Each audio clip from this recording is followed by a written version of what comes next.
So now we are going to discuss about the next set of phylums that we have.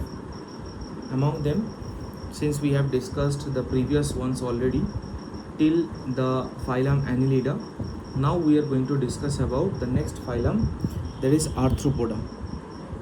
These Arthropoda is the largest phylum. It is the largest phylum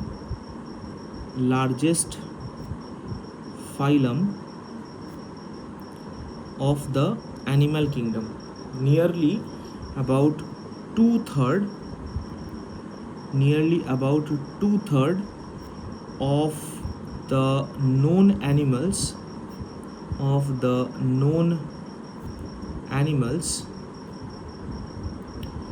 belongs to this phylum Arthropoda. So we are going to understand first the basic structural characteristics of this phylum Arthropoda, and then obviously we will be discussing if we have any other extra points that we need to learn for our competitive exams. So the first character is they are triploblastic, segmented and bilaterally symmetrical. So if you see this diagram,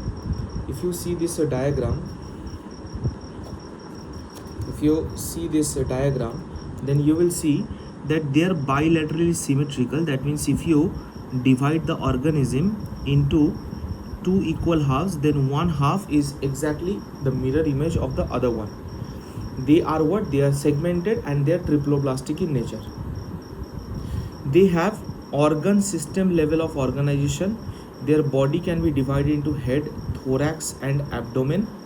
They have jointed appendages which helps in locomotion. Their coelomic cavity is filled with blood and they have an open circulatory system. They contain a pair of compound eyes. Their exoskeleton is made up of chitin. So let us discuss first of these 8 points one by one. So let us come to this diagram once again. Let us come to this diagram once again. So they are what? They are triploblastic.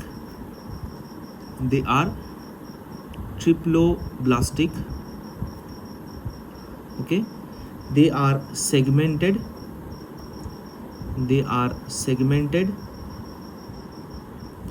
And they have bilateral symmetry. So I'm writing bilateral symmetry here only. Okay. What kind of organization they have? They have organ system level organization.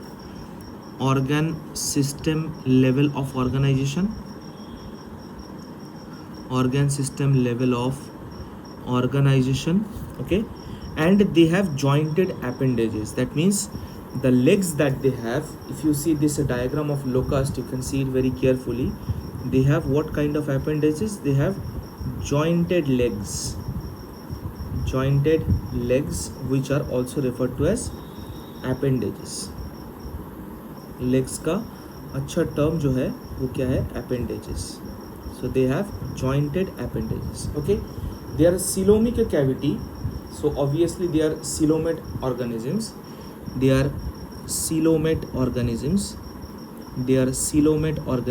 And their coelomate cavity is filled with blood. Right? What kind of circulatory system they have? They have open circulatory system. They have a pair of compound eyes.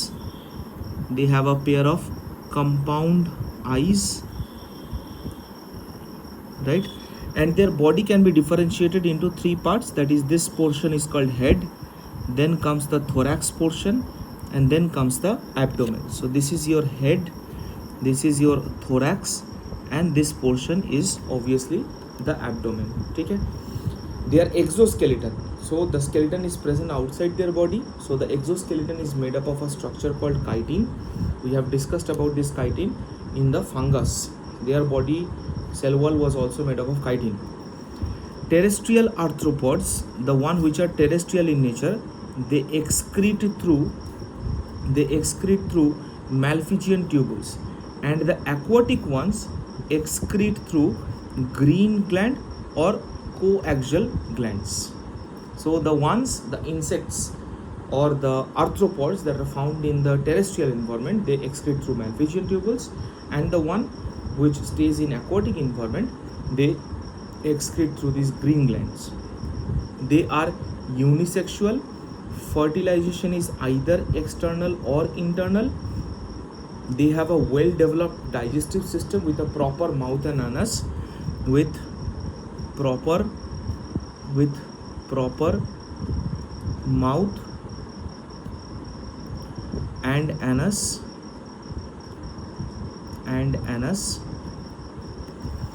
They respire through general body surface or with the help of trachea. They contain sensory organs like antenna.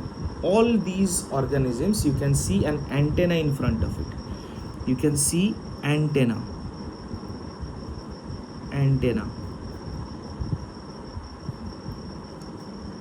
They have antenna in front of it. They have simple or compound eyes. They have auditory organs, and they have statocyst. The function of this statocyst is for balancing. So it is called a balancing organ. It helps them to balance. It is a balancing organ. Some vectors of disease, that means they carry disease from one person to another. Examples are Culex, Aedes and Anopheles. Some arthropods are economically important. Example, Apis, Bombyx and Lachyfer. Some of them are gregarious pest, that means they come in a slot. A lot of these arthropods, especially these locusts, they come in a swarm and they destroy the crop. And some of these arthropods are living fossils. Example, Limulus, also called king crab.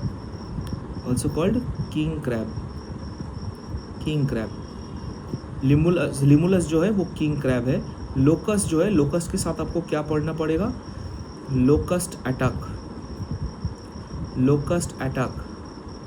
because they can destroy crops very fast. Apis indica helps in the formation of honey. Bombyx mori helps in the formation of silk, and Lachyfer helps in the formation of lac. Other than that, Culex, Aedes and Anopheles are mosquitoes which carries disease from one person to another. What extra things that we need to remember from this portion for our competitive exams? So let us see that one also. So they have hemocoel, that is they have a true coelom which is greatly reduced in size.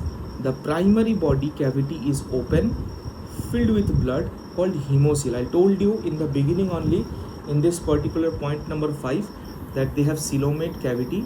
That is why they are called coelomate organisms, and their coeloms are filled with blood, and hence it is referred to as hemocoel. They cause a periodic shedding of their chitinous exoskeleton, which is required for the growth of the organism. Their respiration occurs through gills in case of aquatic organisms, book gills in case of aquatic organisms like Limulus, trachea in case of insect, and book lungs in case of spiders and scorpions. Excretion, I have told you, those who are terrestrial, their excretion will occur through Malpighian tubules, and those who are aquatic, their excretion will occur through green glands. They have specialized sensory organ like compound eyes, statocyst, and also you should mention antenna.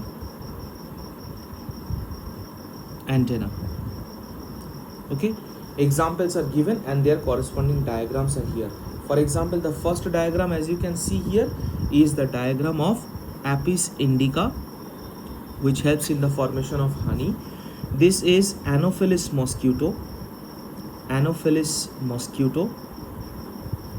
which is a vector, that means it carries disease. And this organism, what you can see here, is the diagram of locust, scientific name Locusta, which comes in a group and they destroy the crops within no time.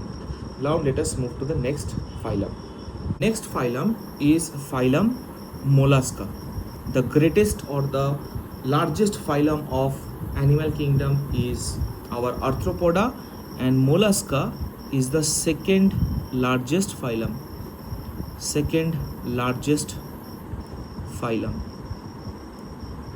second largest phylum. So let us see the characters of the second largest phylum. So they are the second largest animal phylum containing terrestrial or aquatic, having organ system level organization. They have bilateral symmetry, they are triploblastic, and they are coelomate animals. Their body is covered with a calcareous shell. Two exceptions are there.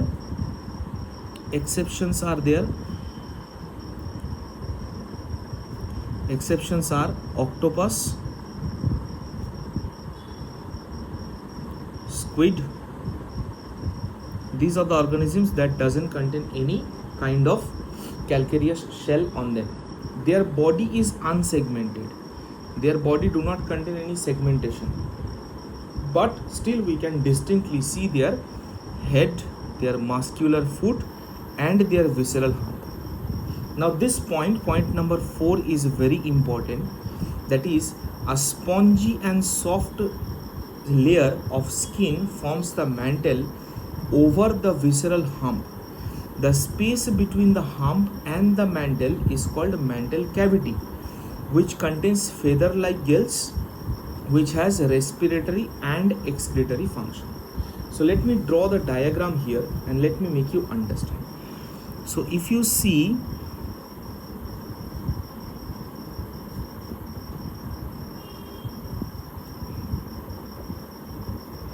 so their structure is like this. So this portion is head, this portion is muscular foot,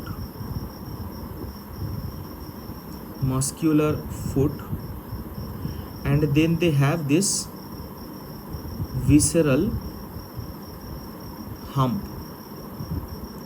Okay, now on this visceral hump they have a soft and spongy layer of skin.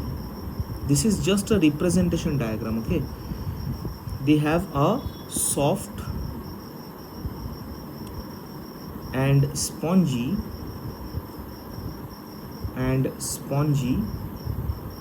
layer of skin, and we call them mantle. Okay, now this cavity, what you can see between the mantle and the visceral hump, this cavity is called mantle cavity. This cavity is called what? It is called mantle cavity. And this mantle cavity contains feather-like gills, which helps in respiration as well as in excretion. So their body can be subdivided into head, muscular foot, and visceral hump. They have a soft and spongy skin on it called mantle. Between the mantle and the visceral hump, we have this small cavity, and this small cavity is called mantle cavity, which contains feather-like gills that is responsible for what? It is responsible for respiratory and excretory function. The anterior, that means the frontal part of the head region, contains sensory tentacles. As you can see here in the diagram, they have sensory tentacles. They have sensory tentacles. And the mouth of these organisms, obviously they are having this complete thing of having a mouth in front of their body, in the anterior part of their body. That mouth contains a rasping organ for feeding, that is called radula. Just like we have our mouth, similarly their mouth contains a rasping organ through which the food can get inside their body, and that is called radula. They are usually dioecious, oviparous with indirect development. I hope you can understand the terms dioecious. Dioecious means what? They are having separate male and females. They are oviparous and their development is indirect. Examples are Pila globusa, Sepia, Loligo, and octopus. Okay? This is the diagram of Pila. This is the diagram of Pila, and this is the diagram of octopus. Why octopus is important? They do not contain calcareous shell. ठीक है? Now let us move to the extra things that we need to know for our competitive exam. This is the second largest phylum with soft unsegmented body, muscular foot, a calcareous shell which is secreted by the dorsal mantle, and a rasping feeding organ called radula. We have discussed about this one. They have bilateral symmetry. Yes, we have discussed that they have bilateral symmetry, but a certain type of mollusk called gastropods, they are asymmetrical due to their twisting and coiling of the body. As they mature, as they become adult, their body gets twisted and coiled, right? And that is why their body becomes asymmetrical. The space between the visceral hump and the mantle houses feather-like gills, which is called ctenidia. I told you that they have feather-like gills here in the diagram.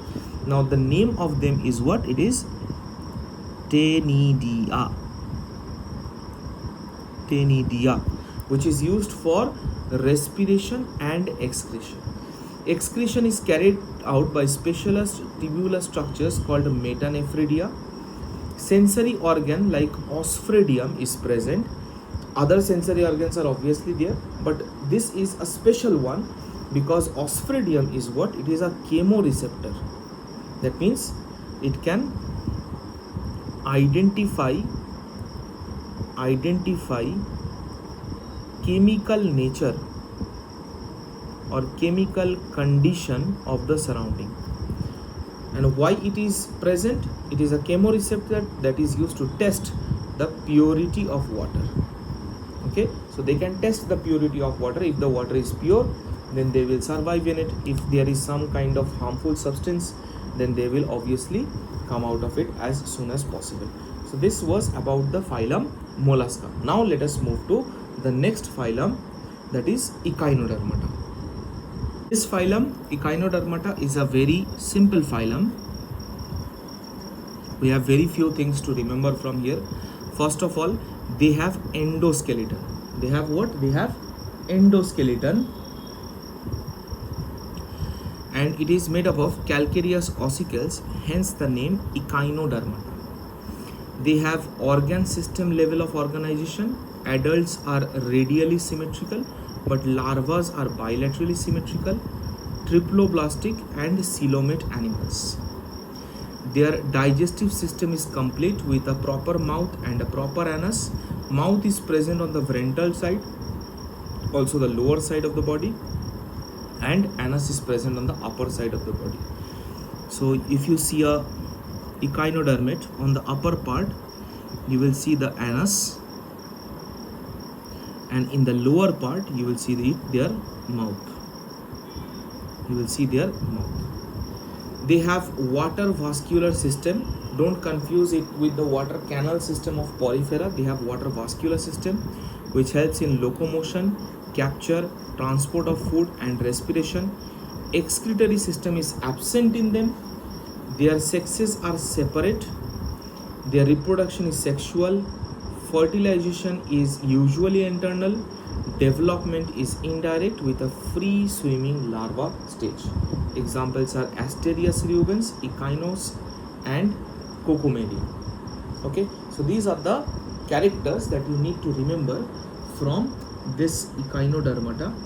This brings us to the last phylum of our non-chordate series, and that is Hemichordata, which we will learn in the next one. So next one is Hemichordata. I have not written anything because I will write it and I will make you understand on the way. So earlier Hemichordata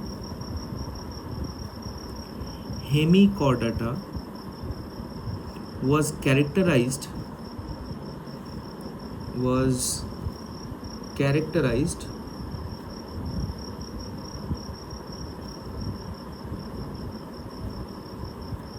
as a subphylum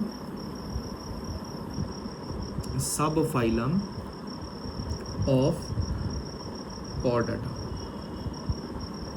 क्या reason है उसके पीछे वो भी मैं बताऊंगा, but now they are a separate small phylum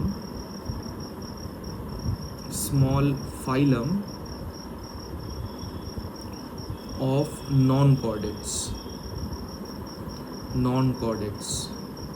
sir ये क्यों हो गया? बिकॉज देखो कॉर्डाटा होने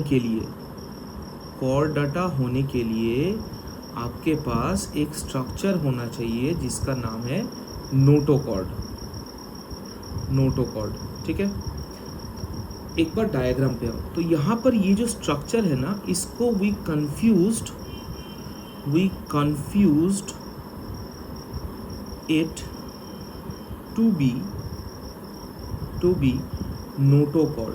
हम लोग इसको सोच लिए थे कि ये नोटोकॉर्ड है, but it is not notochord, it is called it is having a separate name, that is now it is called stomochord, ठीक है।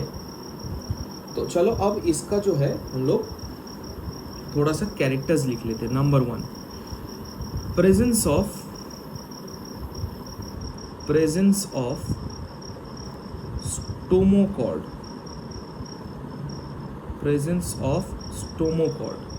नंबर 2, worm के जैसा दिखता है ये, worm like marine animals, ठीक है। Third, they have organ system level organization,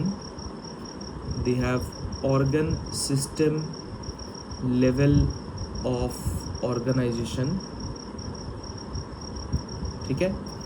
fourth point, bilaterally symmetrical,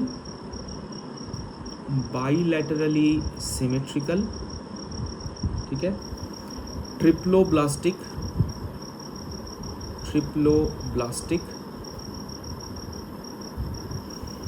and coelomate,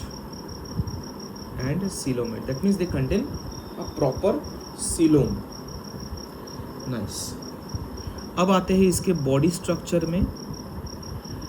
cylindrical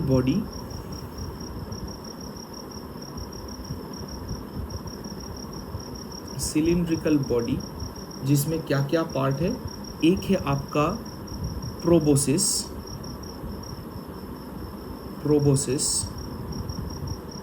एक है आपका कॉलर, और तीसरा है आपका trunk.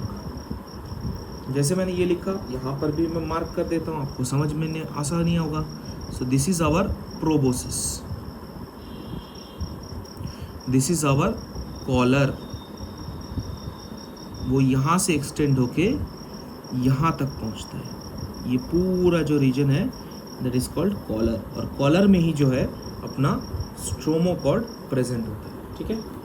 And then the rest of the body starting from here till here is called, मैं अगर थोड़ा सा इसको मार्क कर दूं तो ये पूरा जो स्ट्रक्चर है दैट इज कॉल्ड ट्रंक, ठीक है। सिंपल है, इजी है। आगे बढ़ते देखो, देयर सर्कुलेटरी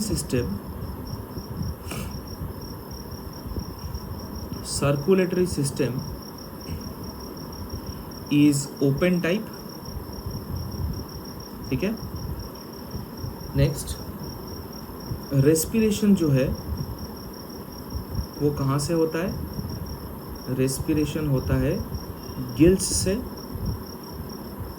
ठीक है। अगले पॉइंट पे चलते हैं। एक्सक्रीटरी ऑर्गन जो है इन लोगों का, एक्सक्रीटरी ऑर्गन, उसका नाम है proboscis gland,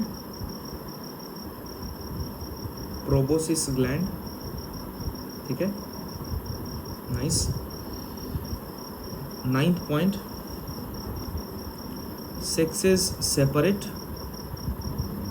sexes are separate, fertilization is external, outside the body, and development जो होता है इन लोगों का, development is indirect, development in लोगों का इनडायरेक्ट होता है, ठीक है। एग्जाम्पल्स क्या क्या है? एग्जाम्पल्स आर बोलानो और बेलानो ग्लॉसस एंड सैक्को ग्लॉसस, ठीक है। Remember both of them are scientific name, तो अंडरलाइन डालना मैंडेटरी है। ये जो आप डायग्राम देख रहे हो ये किसका है? ये बेलानो ग्लॉसस का, बेलानो ग्लॉसस, ठीक है। सिंपल डायग्राम, सिंपल आपका आइडेंटिफिकेशन कैरेक्टर। मैंने इसीलिए लास्ट फाइलम जो है हाथ से लिखा ताकि आपको पता चले कि भाई एग्जाम में जो है उसको हम लोग कैसे लिखेंगे। फिर से बोल रहा हूँ, हेमी कॉर्डेटा को हम लोग पहले कॉर्डेटा में डालते थे, but now they are a separate small phylum of non chordates. क्यों? कॉर्डेटा में होना चाहिए नोटोकॉर्ड, इनमें है स्ट्रोमोकॉर्ड, जो कि हम लोग पहले कंफ्यूज होते थे कि वो नोटोकॉर्ड ही है। कैरेक्टर्स क्या है? स्ट्रोमोकॉर्ड प्रेजेंट होगा, वर्म लाइक ऑर्गेनिजम्स होगा, ऑर्गन सिस्टम लेवल ऑर्गेनाइजेशन है, bilaterally symmetrical, triploblastic, coelomate, cylindrical body को हम लोग 3 हिस्से में डिवाइड करते हैं, proboscis, collar and trunk. Circulatory system जो है ओपन है, रेस्पिरेशन गिल से होता है, एक्सक्रीटरी ऑर्गन प्रोबोसिस ग्लैंड होता है, सेक्स से सेपरेट, फर्टिलाइजेशन एक्सटर्नली होता है, डेवलपमेंट जो है वो इनडायरेक्ट होता है। Examples are provided. So these are the phylums of non chordates. अगला जो वीडियो आएगा उसमें हम लोग कॉर्डेट्स के बारे में डिस्कस करेंगे, कोशिश करेंगे पूरा कॉर्डेट्स को एक बार में ही कंप्लीट कर देने के लिए। देखते हैं कितना क्या होता है। Obviously we will try to do it, if not उसको डिवाइड करके छोटा 2 हिस्से में डिवाइड करके कर लेंगे। Once we are done with all these characters, एक छोटा सा जो है हम लोग कंपेरेटिव स्टडी कर लेंगे कि किसमें क्या क्या आता है, that will help us for our competitive exams. और वो डायरेक्टली हम लोग NCERT के लास्ट में एक बड़ा सा टेबल दिया हुआ है, उसी से हम लोग स्टडी करेंगे, ठीक है। Thank you all of you. If you have any doubt you can ask your questions through the comment section. I will try to answer those questions as early as possible. Thank you everyone.